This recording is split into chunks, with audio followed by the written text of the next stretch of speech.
Olá, tudo bom? Boa tarde, bom dia, boa noite a todas e todos.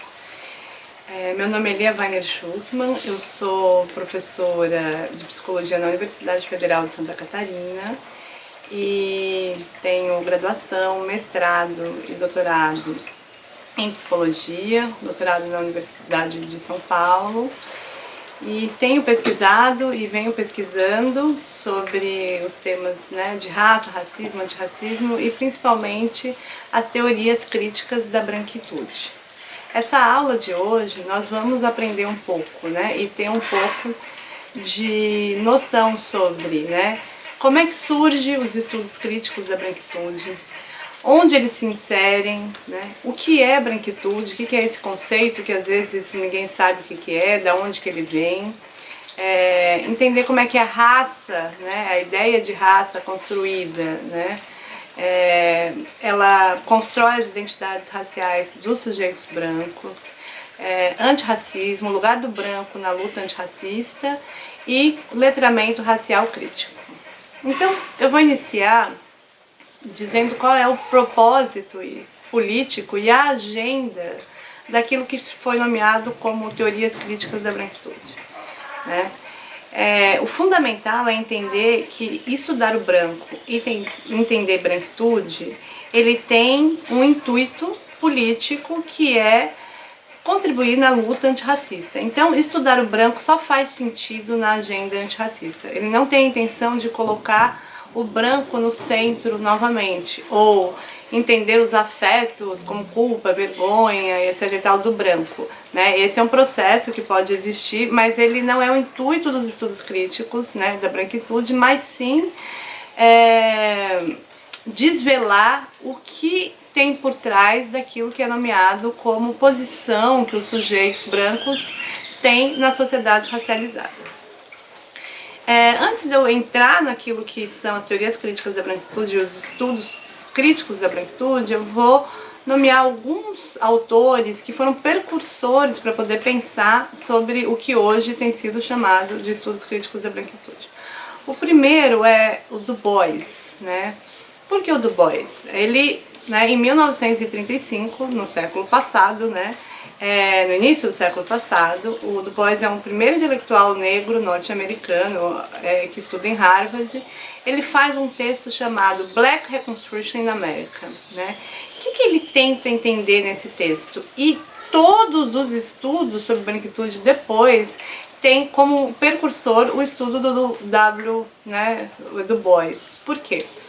Porque ele vai fazer um estudo sobre os trabalhadores imigrantes brancos, que chegam nos Estados Unidos, no começo do século passado.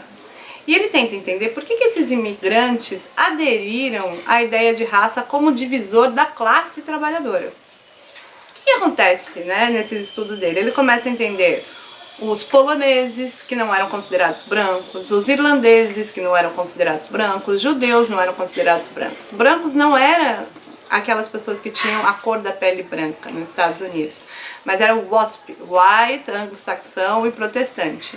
Então, ele vai entender como que essas pessoas se tornaram brancas, Elas começam, os imigrantes começaram a fazer sindicatos, de imigrantes separados, dos escravizados recém-libertos, na América. Então ele quis entender por que há uma divisão na classe trabalhadora e essa divisão é feita pela ideia de raça. E ele vai nomear isso de salário público e psicológico da brancura.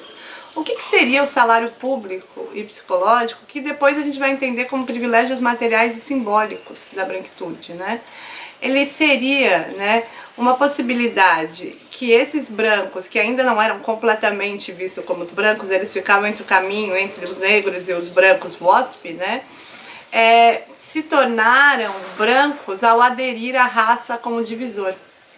E aí, o que eles ganhavam nesse momento? Eles ganhavam o fato dos benefícios que era da classe dominante branca recair os benefícios simbólicos sobre esses sujeitos. Então ele faz uma ligação entre status né, que a teoria marxista não conseguia ver, classe e raça, né? Então, o status dado ao corpo branco, né, ao aderir a essa ideia de raça. E quais são esses status, né, que ele vai chamar, né, da branquitude? É que essas pessoas começam a poder estar no mesmo clube, estar no mesmo ônibus, né, estar nos mesmos lugares que a classe dominante, se separando então dos ex-escravizados recém-libertos. Então eles ganhavam um status simbólico, né, que é muito importante para pensar como é que os benefícios da branquitude são distribuídos pelas pessoas, né, que aderiram à ideia de raça como divisor de classe. Depois do Du Bois, a gente tem o Frantz Fanon, né, um dos primeiros a pensar que o colonizado, né, vai ter consequências subjetivas de ter sido colonizado, né? Ele vai escrever Peles Negras, Máscaras Brancas, e ele diz o quê? Que o colonizador, né, ao entrar, né, no território do colonizado, com a dominação e com a violência, ele também tem uma violência subjetiva, né?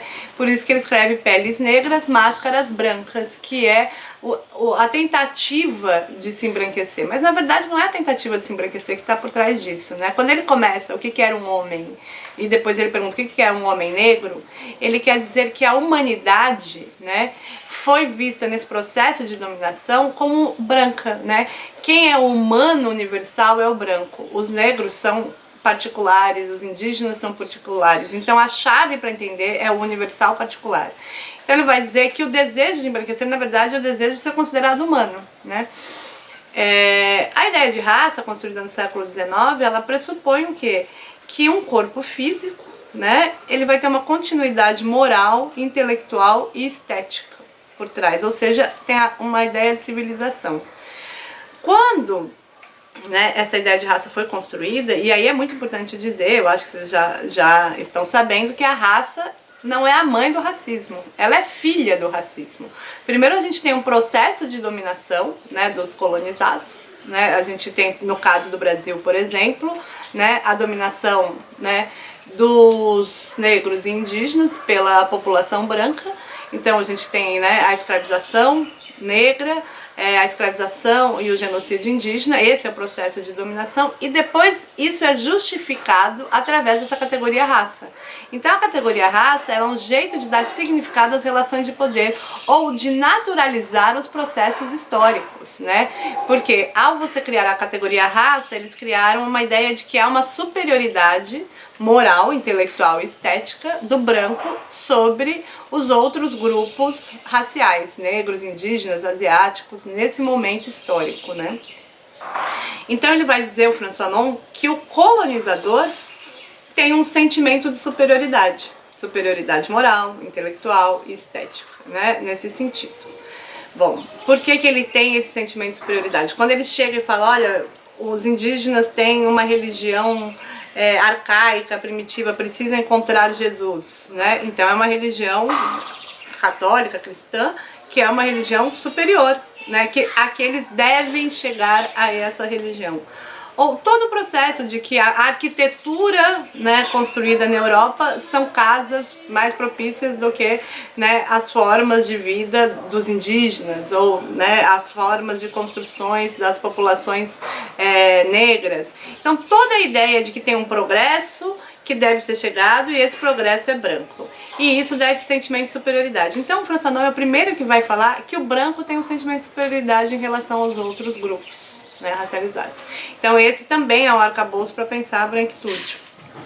Depois do Frantz Fanon a gente também tem seguido ele o Alberto Memmi, né, que vai pensar, né, na Argélia, o retrato do colonizado seguido do colonizador, que ele vai falar também que o colonizador tem esse sentimento de superioridade, né, que ele vai com esse sentimento de superioridade. E no Brasil a gente tem o Guerreiro Ramos, que ele é fundamental, ele é o primeiro a pensar no livro A Patologia do Branco Brasileiro, que ele vai falar qual é a patologia do branco brasileiro, né?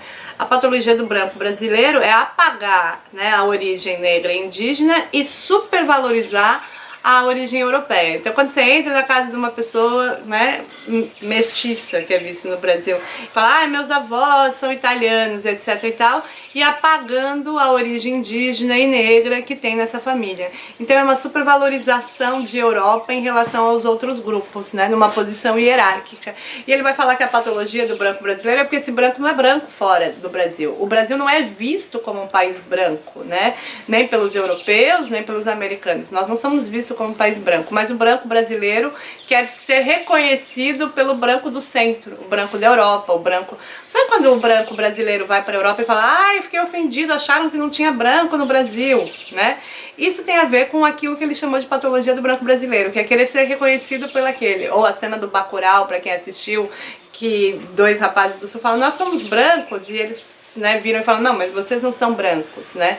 Então é querer ser reconhecido como europeu num país que não é europeu, né? Ele vai falar que o Brasil sofre de uma patologia, né? Então ele dá origem àquilo que é o pensamento. A outra patologia do branco seria, né, estudar o negro como se fosse um objeto e o branco como se fosse o ser humano mesmo, o negro como objeto. Então ele vai dizer que esse estudo da sociologia brasileira foi feito em relação ao objeto negro, enquanto o branco ficou, né, à parte das relações raciais, como se ele não estivesse nas relações raciais, como se não fosse uma categoria racial. Então nós temos aí, né, o Du Bois, o Fanon, o Alberto Memmi, Guerreiro Ramos como grandes precursores daquilo que na década de 90 vai ser as teorias críticas da branquitude. Então, nas teorias críticas da branquitude, começa, o intuito político é o seguinte, que estudar raça, estudar, no caso do Brasil, negros e indígenas, né, recoloca o branco como se fosse um grupo desracializado, como se ele não tivesse raça, como se ele fosse humano, né, universal, enquanto quem tem raça, quem tem etnia, são os negros e indígenas, né? Então o intuito político de estudar branquitude é recolocar a raça naquele que inventou essa categoria, né? Mas recolocar com um olhar crítico, né? Porque na verdade a gente só tem branquitude, estudos de branquitude quando a gente os italianos do sul do Brasil, né? Isso é branquitude, né? Não é um estudo crítico da branquitude. Por isso que chama teorias críticas da branquitude, né? Não é o estudo dos italianos, é o estudo de como que os brancos foram se, né, colocando como um lugar fora da categoria das relações raciais, né? Então o intuito é recolocá-lo nas categorias raciais e responsabilizar, né, o branco também pelo racismo, né? Porque até então parecia assim que há um problema negro, mas não há um problema branco, né? Então a branquitude tem o intuito de entender qual é o problema branco nas relações raciais, né, de dominação. E o que é branquitude, né?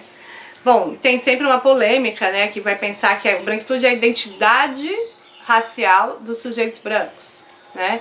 Ou a posição, né, de vantagem estrutural que os brancos obtêm num lugar que tem racismo estrutural. E aí é muito importante que a gente entenda identidade racial diferente das identificações dos sujeitos. O que são as identificações dos sujeitos? Os processos de identificações do sujeito, né?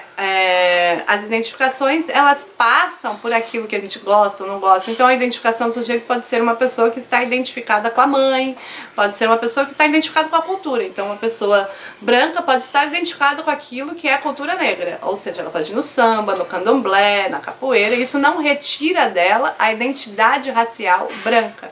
Porque a identidade racial não é uma questão de escolha, ela está relacionada absolutamente àquilo que é chamado de classificações raciais. E as classificações raciais no Brasil, elas estão ligadas ao fenótipo, diferente, por exemplo, dos Estados Unidos, que está ligado à origem dos sujeitos. Então alguém pode ser classificado racialmente como branco no Brasil, mesmo com um avô negro, porque o fenótipo dele é branco. E é isso que vai, né, ser chamado de identidade racial, é a sinônimo da classificação racial do sujeito. Então, quando a gente está falando da identidade racial branca, a gente não está falando das identificações dele, né? Mesmo que ele possa se identificar com aquilo que é a branquitude, que é esse lugar de superioridade construída, né, no século XIX, através da ideia de raça, que é o seguinte, aí a gente vai diferenciar, a brancura da pele é só a brancura, ela não traz branquitude, ela traz, né, melanina ou menos melanina. Quando é que a brancura da pele vira branquitude? Né? É quando se apropria, quando essa brancura da pele é apropriada dos significados construídos socialmente e culturalmente sobre o que é ser branco, através da ideia de raça ali que eu falei, construída no século XIX, que são significados de beleza, de inteligência, de legitimidade, né, de humanidade. Então, quando, né, a brancura vira branquitude, ela vira um lugar de poder, né, nas estruturas, né, e um lugar de vantagem estrutural na sociedade, né, que é construída através da ideia de raça. E quais são as sociedades construídas através de raça? Todas aquelas que foram colonizadas por Europa, ou seja, quase todas as sociedades do mundo, a ideia de raça, né, um sistema mundo, um jeito de ver o mundo, né, e a raça é um divisor completamente arbitrário e geopolítico, não é? Ela coincide, né, com os grandes continentes, a África, a Ásia e a América indígenas, ou seja, com a conquista, com a dominação. Raça de fato não existe, ela é arbitrária, mas ela está ligada às relações de poder e de dominação.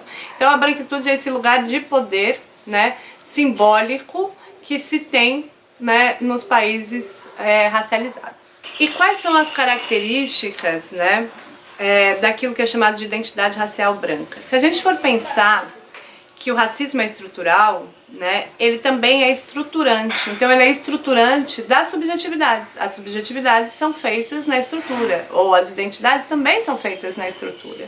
Então a primeira característica que foi nomeada pelos estudos críticos, né, da branquitude é uma falsa ideia de neutralidade. O que seria uma falsa ideia de neutralidade? É como se a racialidade do branco fosse neutra, né? Significa dizer que se há algo característico da identidade branca é a falta de percepção do indivíduo branco como um ser racializado. Ou seja, quando a gente pergunta, né, para as pessoas brancas, quando que raça foi um problema para você? Você já pensou em ser branco? O que é ser branco? E a pessoa fala, opa, nunca pensei.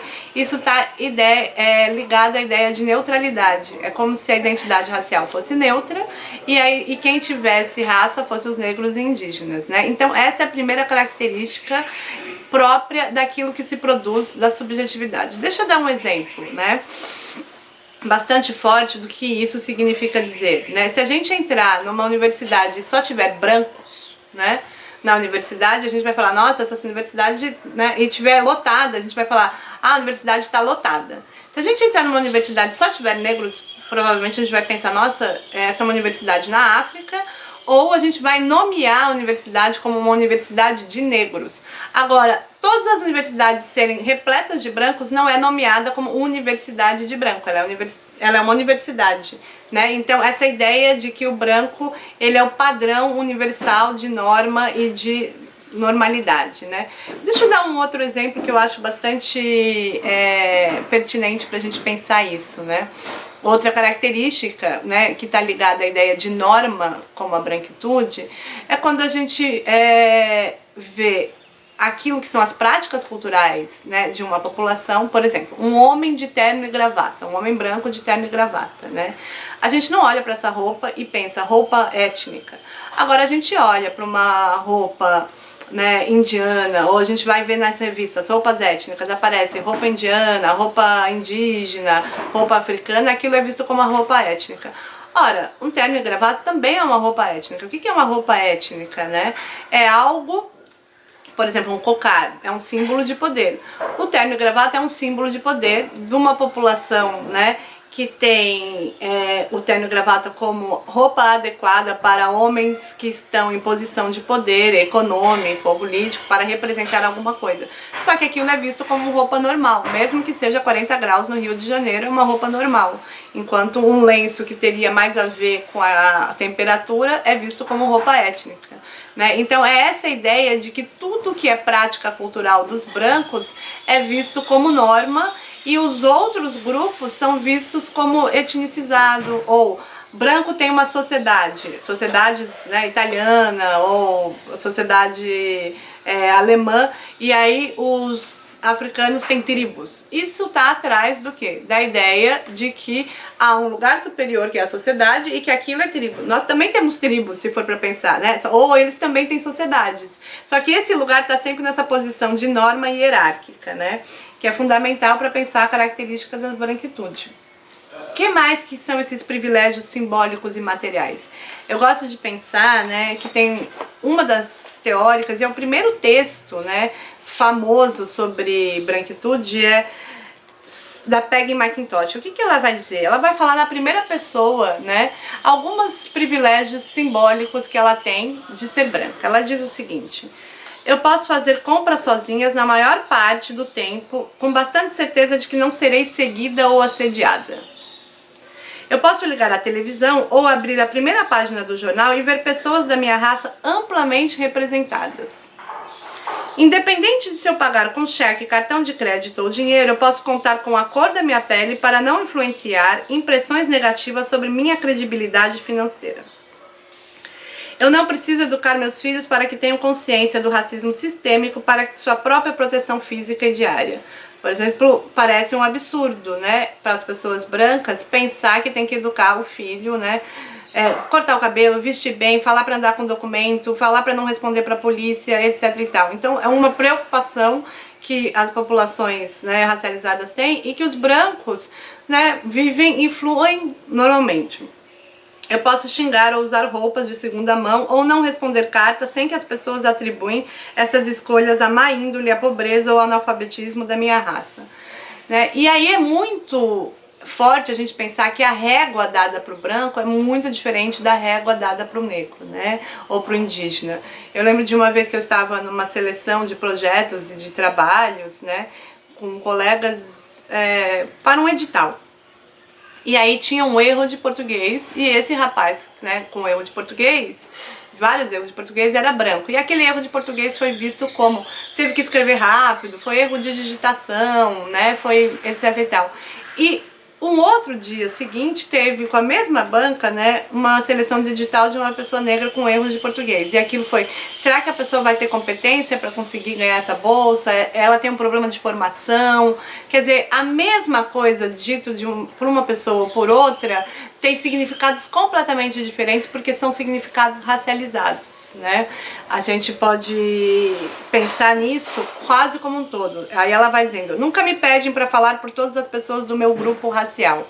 Isso é muito importante para a gente pensar como que tem um dos maiores privilégios da branquitude, que é a branquitude ser vista, né, e os sujeitos brancos como um indivíduo, enquanto, né, as pessoas negras e indígenas serem vistas como parte de um grupo racializado. Então, essa frase faz sentido, né, para as pessoas. Você, como negro, o que você acha do Obama? Faz sentido essa frase, né? Agora, e a frase, você, como branco, o que você acha do Trump? Não faz sentido, né? Porque não é eu como branca, é eu Lia, ou sei lá, eu Maria, eu Fernanda, eu João, como penso do Trump. Mas as pessoas perguntam, você como negro, o que você acha do Obama? É sempre como se eles estivessem representando todo o grupo, ou como se eles tivessem que falar por todo o grupo, enquanto os brancos são como indivíduos, né? Como é que isso vai se associando fundamentalmente àquilo que caracteriza as vantagens do grupo branco numa estrutura racializada? A ideia de mérito, né? Há uma vantagem estrutural, né, que coloca os brancos em todas as posições de poder. Senado, né, no aparato judiciário, sistema de justiça, né, os juízes, né, a gente tem que pensar que 22% da população brasileira é de homens brancos, e eles ocupam, sei lá, 60%, 70% dos cargos de poder, eles estão super representados, né, nesse sentido. E aí, aquilo é visto como conquista individual de cada um, e não como vantagem estrutural do grupo. Se eu perguntar, né, para os meus, por exemplo, 50 colegas de departamento, que são todos brancos, tem uma professora negra, o que você fez para chegar aqui? Né? A resposta vai ser, estudei muito, me esforcei muito, eu batalhei muito, né, tal. Mas não vai ser, eu cheguei aqui porque eu tive oportunidades por ser brancos. Tenho certeza que não será, né? Então o que acontece? A vantagem estrutural coloca todos os lugares de poder na mão dos brancos e aquilo é visto como conquista individual do sujeito. ele chegou ali por si mesmo. Então, porque ele é visto como um indivíduo, né? Como que a gente vai pensar o que é oportunidades, né? O que são, né, conquistas pessoais ou do grupo, né? Se a gente for pensar no pós-abolição, nós tínhamos aí 4.750.000 descendentes de africano e 750.000 portugueses, descendentes de portugueses, né? O pós-abolição é caracterizado por aquilo que é chamado pela Célia Marinho Azevedo de onda negra, medo branco, que era o medo que os países latino-americanos se tornassem todos negros, né, o Caribe e tal, o medo da etnização, né, da Revolução Negra. Então a gente tem uma política, né, que entra no Brasil, que é a política do embranquecimento, que é trazer os imigrantes, né, brancos para a sociedade brasileira, porque entra o racismo científico, que acreditava o quê? Que uma civilização com progresso, que precisava ser industrializada, tinha que ser branca, né? Então, para civilizar esse país, nós precisamos tornar ele branco. Um dos intelectuais da época, Oliveira Viana, acreditava que em 2012 a população brasileira inteira seria branca, porque eles acreditavam que havia uma genética superior do branco. Então, na mestiçagem e com os imigrantes que chegassem, né, se tornaria um país branco. Né? Graças a Deus isso não é uma verdade, não há uma genética superior, assim como, né, os brancos, né, ao se mestiçarem, eles se tornam mais negros, né, os descendentes, né, e assim por diante. Então, nós temos aí 56% da população hoje negra, né, pretas e pardas, né.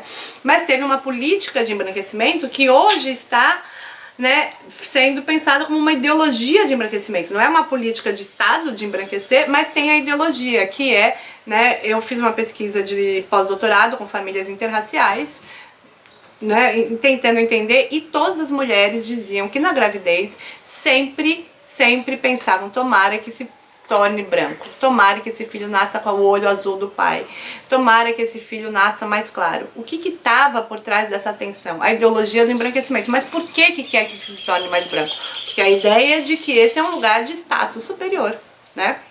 Então a gente tem aí uma política de embranquecimento que fez com que os imigrantes chegassem e no pós-abolição ganhassem terra. A lei de terra é um dos, né, principais entraves para a gente ter pensado como é que chegamos no racismo estrutural. Os imigrantes chegam com terra, aqueles que eram descendentes de portugueses tinham terra, enquanto os negros, né, começam a ser jogados para a periferia sem terra. Uma pobreza com terra é muito diferente de uma pobreza sem terra, né? Porque pode plantar, pode colher, pode, né, e trabalhar. E aí os brancos começam a ocupar nessa época todos os cargos, né, de trabalho de uma sociedade que está sendo industrializada, né? E nesses cargos de trabalho, eles ocupam o espaço, né, e vão de uma geração para outra, né, conseguindo acumular dinheiro, porque o trabalho dos brancos rendeu dinheiro para os brancos, enquanto o trabalho da população negra também enriqueceu os brancos. Então nós temos aí lugares muito diferentes na estrutura social. O Rasenbaum, no livro, né, Desigualdades Raciais no Brasil, 1979, ele vai ainda completar com uma coisa fundamental para a gente pensar que é a característica da branquitude. Ele vai dizer que a brancura da pele, a própria brancura da pele é uma posse, né? Assim como tem terra, você tem a posse da brancura. O que é a posse da brancura? É a possibilidade de transitar na estrutura e na mobilidade social. Então você poderia ter os avós brancos pobres, mas a própria posse da brancura, que é a característica, né, de legitimidade, de confiança, de inteligência, dada por essa ideia de raça, proporciona a possibilidade de mobilidade social. Enquanto o racismo, né, da dominação impossibilita a mobilidade social. Por isso que a ideia de que isso é classe ou é raça não faz sentido no Brasil. O próprio racismo impede, né, a ascensão da mobilidade social, né, e a própria pobreza onde os negros estão inseridos gera mais racismo, né, um racismo, né, próprio que é visto e que advém da pobreza que os negros estão inseridos na sociedade, né. E aí, para que eu voltar para aquele argumento? Então as conquistas das pessoas brancas, elas têm a ver com a pertença racial dela, só que são sempre vistas como conquista do indivíduo, né? Ou seja, como aquele exemplo que eu dei antes, né? Se eu perguntar para as pessoas, né, brancas, como que vocês chegaram no lugar que vocês chegaram, as pessoas vão falar porque eu estudei, porque eu trabalhei, porque eu batalhei, né? E não porque eu tenho uma estrutura de vantagem que me alavanca lá em cima. Né? Então, a ideia de mérito colada à ideia de branquitude, ela é fundamental para a gente tentar entender como é que isso vai se articulando na ideia de que o branco representa sempre um indivíduo, ele não vê as suas conquistas como parte de uma pertença racial, enquanto, né, os negros indígenas, né, são sempre vistos como grupos racializados que representam o grupo como um todo, né? Vou dar um outro exemplo de como que isso funciona, né? E como que funciona no próprio racismo, né? Uma vez eu estava num congresso, né? Eu vou falar muito da minha área, que eu sou professora universitária, e eu encontrei uma outra colega de uma outra universidade que é do campo progressista, né? Que lutou também a favor, né, das cotas, etc e tal, e ela vem e me fala assim: Lia, como é que você tá aguentando essa tensão racial? Né? Aí eu perguntei: como assim? Né? Eu tive 2 alunos de mestrados negros, foi muito tenso, né? Por que foi muito tenso? Porque eles estavam sempre me questionando da minha bibliografia ser branca, a minha epistemologia ser branca, e eu estar usando autores, né, brancos, e que eu estava pensando aquilo porque eu era branca, e aí foi muito tenso, eu não quero mais, né? Não vou mais pegar alunos negros, decidi, não quero mais trabalhar com esse tema. E aí já vem um próprio privilégio da branquitude, que entra no tema do racismo quando quer, começa a ficar desconfortável, sai também, né? Não tem uma implicação de fato, mas assim, não é isso que eu gostaria de questionar, mas a ideia de grupo. E aí eu perguntei: e quantos alunos brancos você já teve tensões? Joana, porque ela era muito marxista e também me questionava. A Fernanda, porque ela era relapsa. O João não entregava as coisas das datas, também foi uma questão tensa. E aí ela começou a falar de tensões. Aí eu perguntei pra ela: você já pensou em não pegar mais alunos brancos? Cara, aquilo não fazia sentido, ela não conseguia nem ouvir o que eu tava falando, né? Não fazia o menor sentido não pegar alunos brancos, porque cada um daqueles era um indivíduo, né? Enquanto os negros carregavam o grupo como um todo. O aluno negro foi visto como aluno negro, ele não tinha nem nome, só para vocês verem, né? E sobre todo mundo recaiu todo o grupo, né? Que ela pegou e disse: não pego mais alunos negros, né? E isso acontece o tempo todo, em várias situações, né? Uma outra situação, eu gosto de dar exemplo pra gente pensar, né? E pra mim é um exemplo bastante chocante, porque tem a ver com uma instituição pública, né? Tem o COPENE, que é o Congresso de Pesquisadores Negros. O COPENE, né, ele pediu, aqui no sul do Brasil, que eu moro em Florianópolis, ele pediu para a FAPESC, que é uma instituição, né, dar apoio à pesquisa, né, e ao Congresso, né, dos pesquisadores negros. E a resposta foi que os temas eram muito importantes, o congresso era um congresso importante, mas que não teria apoio porque ele é feito somente por uma raça, porque quase todos os pesquisadores que estavam lá e que iam coordenar os GTs eram negros. Agora, vocês já conseguiram pensar que um congresso de medicina também é feito sempre por pessoas da mesma raça, que são brancos? E ninguém olha para aquele congresso e fala: nós não vamos apoiar esse congresso porque ele é feito só por pessoas da mesma raça, branca. Né? Então aí, né, que condiz aquilo que é chamado de privilégio simbólico, né, fortemente próprio da branquitude. Bom, a gente viu, né, que a branquitude é um lugar de privilégio, né, e que eu acho bastante importante pensar que pessoas são beneficiadas, mesmo aquelas que não alegam a supremacia branca, que não alegam esse lugar de superioridade, mas ela, né, é capilarizada para todas as pessoas que são brancas. Sendo eu uma pessoa que critica a branquitude, né, tem uma posição crítica, ou alguém que, né, que fala da supremacia branca, ela beneficia a todos, porque ele é um lugar da estrutura de vantagem, né? Mas também há uma posição ativa do branco para fazer a manutenção e legitimação disso, né? Então uma pergunta que se faz, né, é como que os sujeitos brancos agem para que esses privilégios sejam mantidos e perpetuados, né? Ou que faz com que grande parcela da sociedade tenha esses privilégios e também não perceba. A Maria Aparecida Bento, que é uma das maiores teóricas, né, da branquitude no Brasil, ela vai argumentar que tem entre os brancos algo que ela chama de pactos narcísicos da branquitude, que são o quê?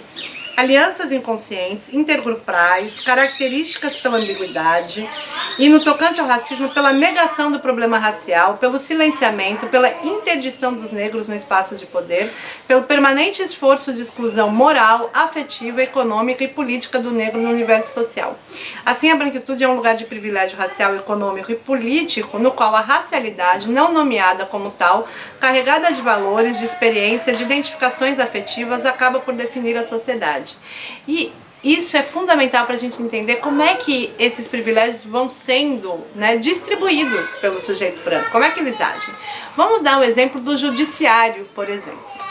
Nosso judiciário, né, tá repleto de juízes brancos, eles são super representados. No estado de São Paulo tem muitas, né, denúncias de racismo, né? E poucos deles foram julgados como racismo, né? Tipo, acho que tem 3 casos que foram julgados de fato como racismo. Então, como é que o pacto narcísico da branquitude vai funcionar aí, né? E aí tem a ver com cada indivíduo, com os indivíduos beneficiando outros indivíduos. Pense numa situação de um réu branco, que é uma situação verdadeira, nomeou uma mulher negra de macaca, chamou ela de macaca e proibiu a entrada dela no lugar. O réu, né, foi absolvido por esse juiz. Naquele momento, aconteceu aquilo que ela chama de pacto narcísico entre a branquitude. Primeiro porque aquilo que tem ali é uma identificação afetiva, né? Esse juiz olha para esse rapaz branco e olhou para esse rapaz branco e falou o seguinte: imagina, eu vou deixar ele preso 4 anos, né? Ele vai perder a universidade, ele vai perder a carreira dele. Ele estava identificado afetivamente com esse outro, com o réu, e não com a vítima, que foi xingada, que foi violentada. Ele estava identificado com o violentador, no sentido, né, com aquele que fez a agressão racista. Então os brancos se identificam, né, com o branco outro, mesmo que esse branco tenha tido, né, uma situação racista, porque eles têm medo de que eles sejam próximos, né? A ideia de que, bom, essa piada eu também podia ter feito, ou eu podia estar nesse lugar. Então há uma identificação que vai distribuindo, né, afetiva, de fato, o benefício, né, que é manter esses privilégios entre nós, né, e excluir, né, os negros e indígenas desses lugares de poder. Imagine uma sociedade em que os juízes fossem, sua metade pelo menos, negros, com consciência racial, que isso não aconteceria, ele não estaria identificado com esse réu, né? Então por isso a necessidade muito grande de ocupação desses cargos de poder, porque o réu, ele é identificado, né, como aquela pessoa que está sendo vítima pelo próprio juiz, né? Eu dei um exemplo disso, mas eu podia falar também que foi a tese da Maria Aparecida Bento do RH, quando que ele faz contrato de seleção, né? Como é que isso é beneficiado, né? A ideia de que há uma competência, uma confiança, uma confiabilidade, né? Para quem está aqui assistindo essa aula agora, né? E eu peço para vocês imaginarem, né? Um médico para fazer uma cirurgia no coração de vocês, né? Uma pessoa para fazer uma cirurgia. A possibilidade que vocês fecharam o olho e imaginaram uma pessoa branca, né, e um homem branco é muito grande, porque a ideia de confiança, inteligência, tudo aquilo que são atributos raciais é vista como individual desse sujeito, né? E aí há a escolha do branco pelo branco. Então os pactos narcísicos é que o branco escolhe o branco para ocupar. Então, além dele se beneficiar, né, com o privilégio da branquitude, ele distribui esse benefício entre os iguais.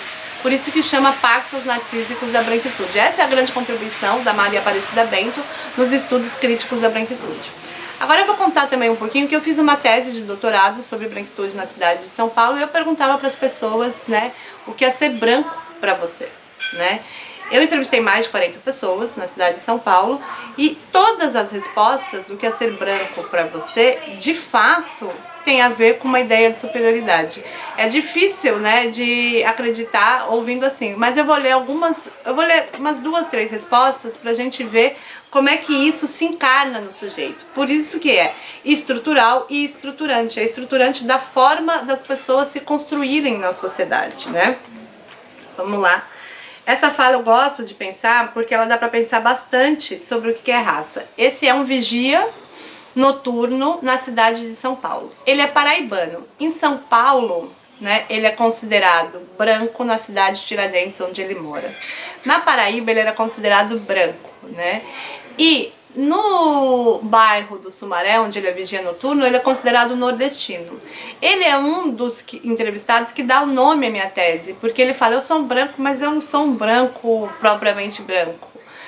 Eu não sei qual é a minha origem, né? Eu sei que eu sou branco encardido. Pra gente, ele fala isso, minha tese chama entre o encardido e o branco branquíssimo, porque ele sabe que a própria categoria raça hierarquiza os brancos dentro da categoria branco. Mas, né, entre isso, é uma categoria hierárquica interna, mas que externamente são todos os brancos que adquirem privilégio. Eu pergunto pra ele, e pra gente pensar como raça é uma categoria das relações de poder. No Sumaré, os lugares de poder não é o mesmo que na cidade de Tiradentes, que também não é o mesmo da Paraíba, né? Ele fala o seguinte, eu posso responder o que é ser branco, eu gosto da minha cor e gosto das minhas atitudes. Aí eu pergunto, mas tem a ver com as atitudes? Ele fala, não vou dizer assim, eu gosto da minha cor e gosto das minhas atitudes, o que eu faço na minha vida. Sou uma pessoa que trabalho, não faço a coisa errada, gosto muito de como faço para sobreviver. Eu tento fazer o bem, sempre tentando fazer as coisas certas, né? E aí eu pergunto, mas isso é característica de branco?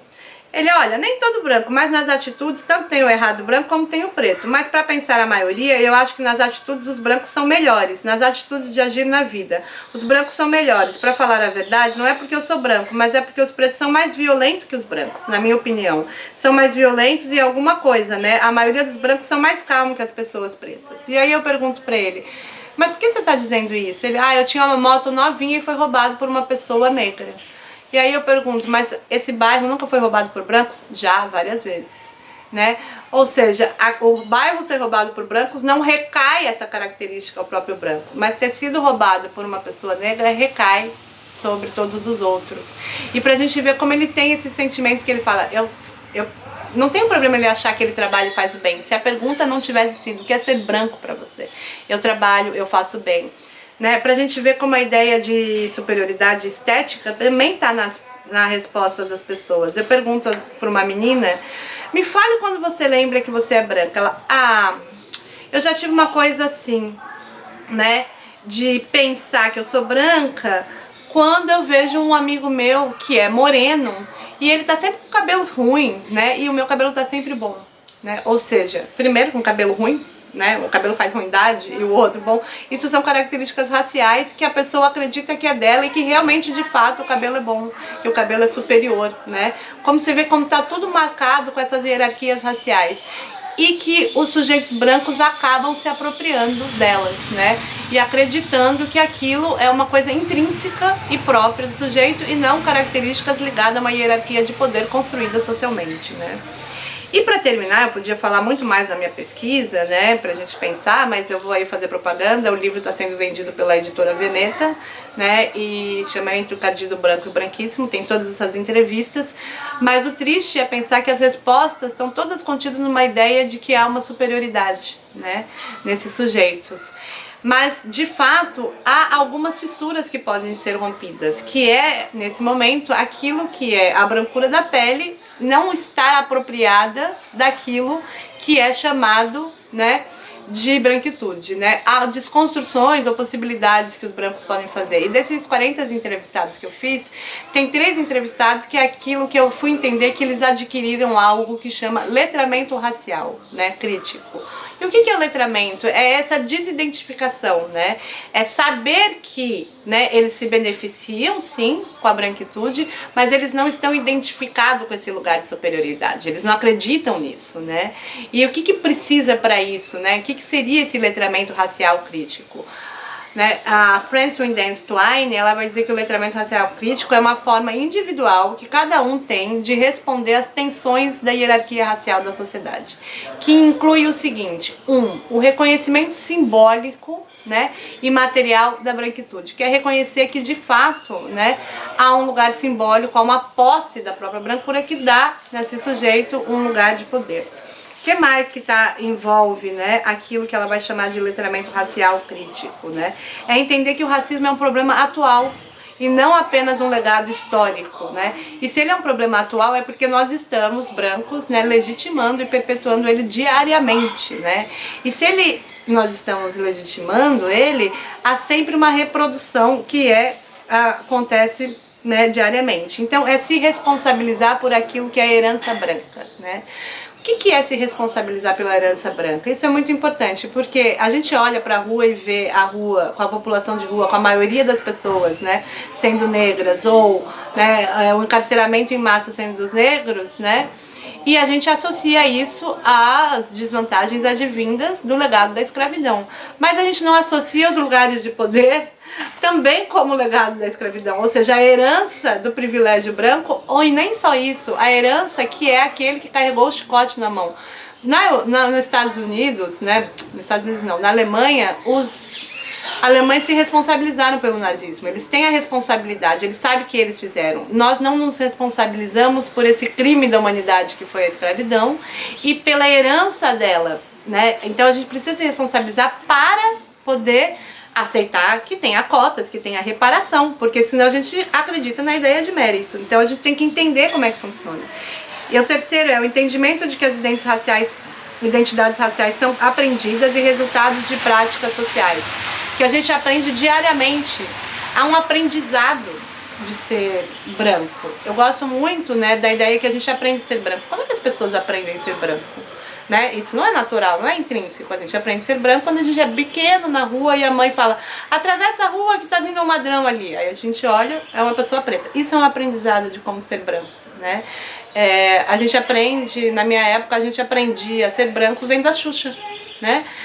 Esse lugar de supervalorização de uma mulher branca de olho azul como ideal de beleza. Isso é um aprendizado do que é ser branco, né? Então nós estamos o tempo todo aprendendo o que é ser branco como esse lugar de superioridade. E só uma sociedade que recoloca a história de outra forma, que coloca a história africana, a história indígena como construção dessa nação, porque sempre tem sido colocada como contribuição, né? Que acaba sendo hierárquico, mas como construção dessa nação, a gente consegue retirar o branco do centro. O branco tem que ser só mais uma das identidades raciais, né? Mas não aquela que está no lugar universal em que os outros devem alcançar, né? Então a gente precisa também ter uma posse de uma gramática, de um vocabulário racial que facilite a discussão de raça, racismo e antirracismo, né? Entender que, né, a gente tem que falar brancos e negros, né? Com maior facilidade para que a gente possa estar na luta antirracista, né? Essa é uma gramática. E é importante a gente pensar, né, que há uma consciência dos brancos do lugar de vantagem, né? Eu pergunto na minha pesquisa: você acha que você teve vantagem em ser branco? Todo mundo responde que sim, em algum momento, né? Tem até um morador de rua que fala: olha, eu posso entrar no shopping para cagar e os meus colegas não, né? Desculpa repetir essa palavra aqui, mas é o que ele responde. Ou seja, entender que há sim uma mobilidade social no mundo que é ligado à branquitude, né? E a capacidade de traduzir e interpretar os códigos e práticas racializadas da nossa cultura. A gente precisa tentar ao máximo entender quando uma prática é racializada, né? O fato, né, de que, por exemplo, nós temos aqui em Florianópolis agora um caso bastante bizarro, que é da Mariana Ferrer, que é uma menina que foi violentada, que foi estuprada, né? E ela tem todas as provas, né? Ela tem o sêmen, né, o sangue, as mensagens pela internet, e esse rapaz que estava sendo condenado, ele não foi condenado, ele não foi julgado. Essa é uma prática racializada, porque ele é um homem branco, né? Vocês imaginam um homem negro, né? O juiz disse que não tem prova. Vocês imaginam um homem negro? Né? Isso é uma prática racializada. A gente consegue entender quando tem uma prática racializada para o negro, mas a gente tem que entender a prática racializada para o branco também, que é essa distribuição desse, né, desse lugar de benefício, né, daquele pacto narcísico. O fato dele não ter, e a gente pode pensar muito isso na estrutura de justiça da sociedade brasileira, que é uma estrutura de injustiça, que ela serve para proteger os criminosos, né, brancos de classe média, né, e ela tem funcionado assim, né, nesse fato, e isso tem a ver com esses pactos de brancos protegendo brancos, né. E por último, né, entender fazer uma análise das formas em que o racismo é mediado por desigualdades de classe, hierarquia de gênero e heteronormatividade, né? Que a branquitude ela é um lugar de poder, mas que ela é modulada conforme a classe social, conforme o gênero, conforme, né, a sexualidade, né? Então toda a branquitude ela vai sendo modulada, mas isso não quer dizer que ela não seja sempre um lugar de vantagem estrutural na sociedade. Eu falei vários nomes aqui para vocês, vários referenciais teóricos, né? E eles estão todos, né, no PowerPoint que eu deixei para vocês, ou no texto base que eu deixei para vocês, mas aqueles que não estão ali, eles estão contidos, né, na minha tese de doutorado, que eu também vou deixar, né, um link para vocês. E agradeço, muito obrigado, né?